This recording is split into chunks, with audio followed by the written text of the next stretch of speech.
किस्मत की, क्रोधी, सीता और गीता, फरिश्ते, लोहा, तहलका, अपने, प्यार किया तो डरना क्या, यमला, पगला दिवाना यांसारख्या अनेक गाजलेल्या चित्रपटात काम केलंय.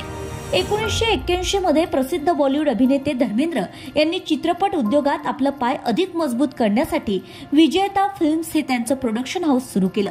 सनी देओलसाठी प्रोड्यूस केलेला घायल चित्रपट तसेच बॉबी देओल यांना बॉलिवूडमध्ये आणताना निर्मित केलेला बरसात चित्रपट बॉक्स ऑफिसवर तुफान गाजला होता. सुपरस्टार धर्मेंद्र यांनी जरी जगाला अखेरचा अलविदा म्हटलं असलं तरी सुद्धा ते आज, उद्या आणि कायम प्रेक्षकांच्या मनावर अधिराज्य गाजवतील.